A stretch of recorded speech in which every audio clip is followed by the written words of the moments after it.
Doctor ortho Ayurvedic oil और capsule. अब दर्द भी घुटने टेकेगा।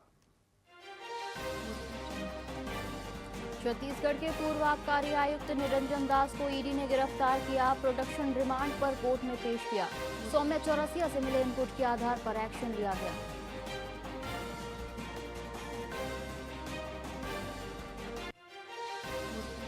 चौदह दिन की ईडी रिमांड पर सौम्या चौरसिया। पीएमएलए कोच ने सौम्या चौरसिया को रिमांड पर भेजा। सौम्या चौरसिया शराब सिंडिकेट की एक सक्रिय मेंबर थी।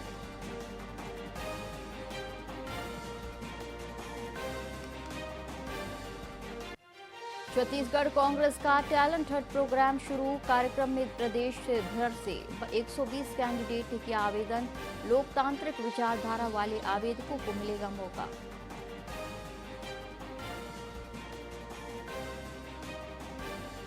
बलरामपुर में किसानों ने किया एनएच जाम। टोकन समस्या को लेकर सड़कों पर उतरे किसान।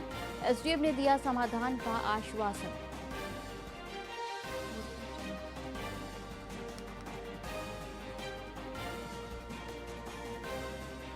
रामानुजगंज में पारा 5 डिग्री पर पहुंचा। कड़ाके की ठंड से जनजीवन प्रभावित। दिन भर नहीं निकला सूरज।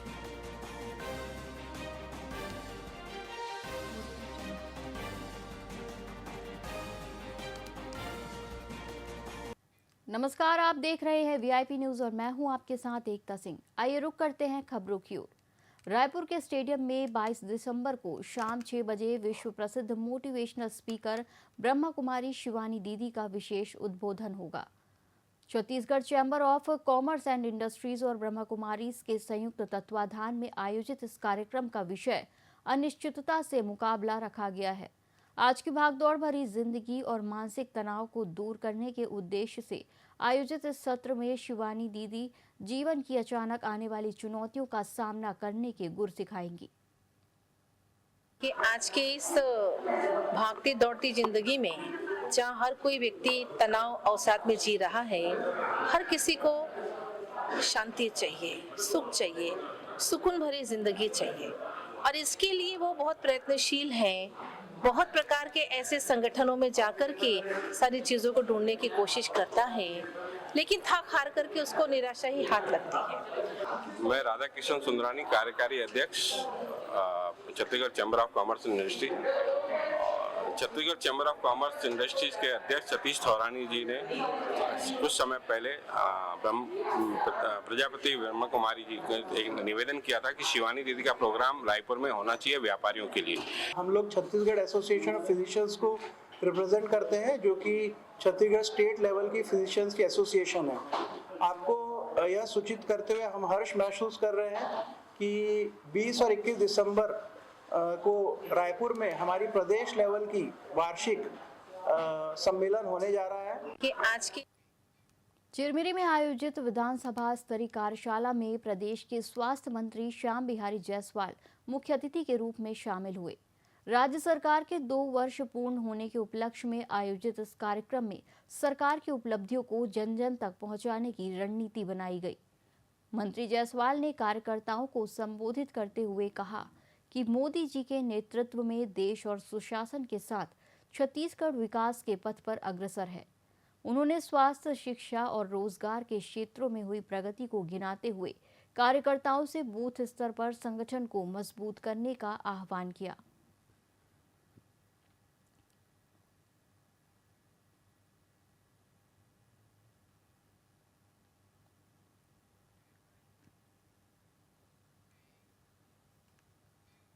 कोरिया जिले में शीतलहर का कहर जारी है, जिससे आम इंसान के साथ साथ बेजुबान गौवंश भी बेहाल है। ऐसे में गौ सेवक अनुराग दुबे ने मानवता की मिसाल पेश करते हुए अपनी गौशाला और बाल मंदिर परिसर में गौवंशों के लिए अलाव जलाने की व्यवस्था की है। अनुराग ने आम जनता से भी भावुक अपील की है कि वो अपनी सुविधा के अनुसार शेड या तरपाल के नीचे अलाव जलाकर इन बेसहारा पशुओं को कड़ाके की ठंड से बचाने का प्रयास जरूर करें।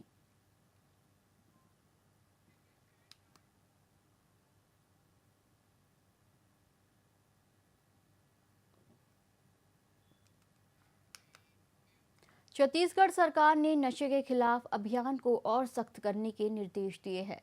रायपुर में 80 लाख रुपए की कोकीन जब्ती के बाद गृह मंत्री विजय शर्मा ने कहा कि अब कार्रवाई सिर्फ पेडलरों तक सीमित नहीं रहेगी, बल्कि नशे की पूरी सप्लाई चेन की गहन जांच की जाएगी। उन्होंने बताया कि एनडीपीएस मामलों में राज्य में अभूतपूर्व कार्य हुआ है। एसआईआर प्रक्रिया पर उठे सवालों पर विपक्ष को घेरते हुए शर्मा ने कहा कि गलत नाम हटाए जाए, लेकिन विपक्ष का भ्रम फैलाना गलत है। उन्होंने विपक्ष से सहयोग की अपील की। इसमें दो बातें हैं। जो नाम रिपीट हुए वो नाम हटने चाहिए और हटने ही चाहिए। हमारे मतदाता सूची के शुद्धिकरण के लिए आवश्यक है। और वो लोग जिनका नाम अभी 2025 में है लेकिन 2003 में उनका कोई भी नहीं है, अगर यहाँ पर भारत के किसी भी क्षेत्र में नहीं है, तो ऐसे लोग कहाँ से आए, यह भी स्पष्टता होनी चाहिए। तो उसके भी नाम कटने ही चाहिए। ऐसे लोगों को तो पकड़कर फॉरेनर्स एक्ट में कार्यवाही करके जेल में भी डालना चाहिए, और ये कार्यवाही करेंगे भी। अगर आवश्यकता हुई तो ये भी किया जाए। इसमें बीजापुर जिले के भैरमगढ़ इंद्रावती क्षेत्र में 19 दिसंबर 2025 को डीआरजी जवानों और माओवादियों के बीच मुठभेड़ हुई, जिसमें एक इनामी माओवादी मारा गया। मारे गए माओवादी की पहचान गंगालूर एरिया कमेटी सदस्य फगनू माडवी के रूप में हुई है, जिस पर 5 लाख रुपए का इनाम था। मुठभेड़ सुबह करीब 6 बजे शुरू हुई और रुक रुक कर चली। सुरक्षा बलों ने मौके से 303 राइफल और 9 mm पिस्टल बरामद की। खुफिया सूचना के आधार पर डीआरजी ने भैरमगढ़ थाना क्षेत्र के अधवारा कोटा मेटा जंगलों में सर्च ऑपरेशन चलाया। फिलहाल इलाके को घेर लिया गया है और अभियान जारी है। भैरमगढ़ के आदवाड़ा और कोटमेटा के जंगलों में माओवादियों की उपस्थिति की सूचना थी, जिसमें भैरमगढ़ एरिया कमेटी के सशस्त्र माओवादियों की सूचना थी, जिस पर से डीआरजी की टीमें कल शाम को रवाना हुई थी और आज सुबह 6 बजे से लगातार मुठभेड़ जारी थी। और मुठभेड़ के बाद सर्चिंग के दौरान एक माओवादी का शव बरामद हुआ, जिसकी पहचान फगनू माडवी के रूप में हुई, जो एसीएम भैरमगढ़ एरिया कमेटी का है। साथ में ही 303 rifle, 9 mm pistol, wireless set एवं अन्य विस्फोटक सामान भी बरामद। दुर्ग स्थित दाऊ श्री वासुदेव चंद्राकर कामधेनु विश्वविद्यालय में 20-21 दिसंबर को एलुमनाई मीट 2025 का आयोजन किया जाएगा। 40 वर्ष बाद भूतपूर्व छात्र एक मंच पर जुटकर अपने अनुभव, नए तरीके और पेशेवर ज्ञान साझा करेंगे। रोमन पार्क पुलगांव में होने वाले इस पहले विश्वविद्यालय स्तरीय एलुमनाई मीट पे वेटरनरी, डेयरी और फिशरी संकाय के करीब 500 पूर्व छात्र भाग लेंगे। इसमें विदेशों से भी छात्र शामिल होंगे। कार्यक्रम के तहत राष्ट्रीय सेमिनार भी आयोजित किया जाएगा, जिससे वर्तमान छात्रों को करियर मार्गदर्शन मिलेगा। कि जो हमारे वर्तमान छात्र हैं वो पूर्व छात्रों से सीखें, जो उन्होंने किया है, जो अनुभव है उनके, और उसके साथ लेके वो आगे बढ़ें। हमारा यही उद्देश्य है। लेकिन साथ में जब एल्यूमिनी आते हैं तो यहाँ एंजॉय करते हैं, अपनी यादों को, सुनहरी यादों को ताज़ा करते हैं। तो यहाँ पे क्रिकेट मैच भी रखा हुआ है जिसको वो एंजॉय करेंगे। कल्चरल प्रोग्राम भी है, कुछ प्रेजेंटेशंस भी हैं, साइंटिफिक प्रेजेंटेशंस हैं। तो उससे ये पता चलेगा कि भाई वहाँ जो कर रहे हैं तो हम यहाँ पे क्या नया कर सकते हैं। कि जो हमारे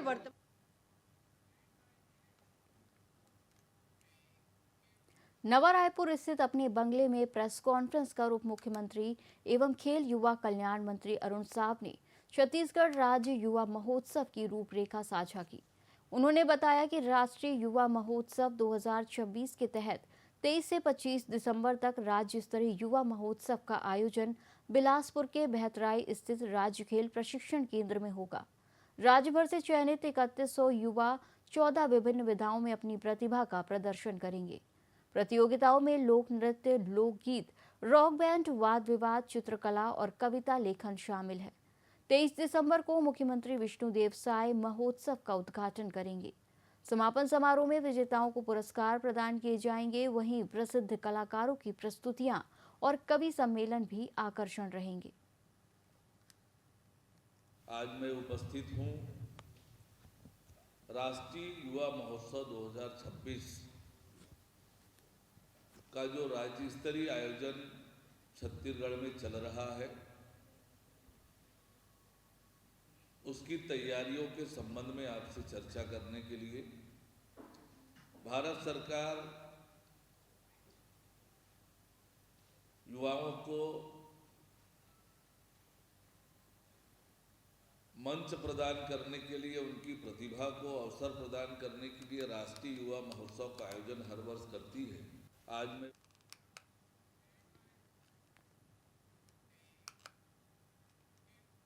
बेमेतरा में सहकारी भवन का भव्य लोकार्पण समारोह 21 दिसंबर को आयोजित होगा।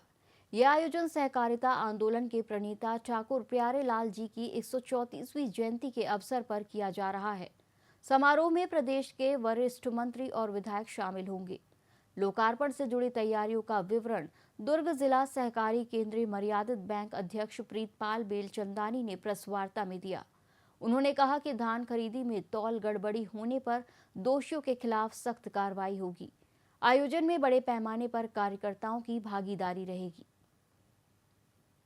पत्रकार वार्ता का उद्देश्य 21 तारीख ठाकुर प्यारेलाल सिंह जो सहकारिता पुरुष राज्य सरकार के गजट में है, उनके जन्मतिथि दिवस पर सहकारिता का एक तोहफा बैंक के रूप में जो अभी तक पेंडिंग था, उसको 21 दिसंबर को 13 तुझको अर्पण क्या लागे मेरा की भांति सहकारिता के हमारे लोगों को बैठने उठने सुविधा के दृष्टि से उस भवन को सौंपेंगे।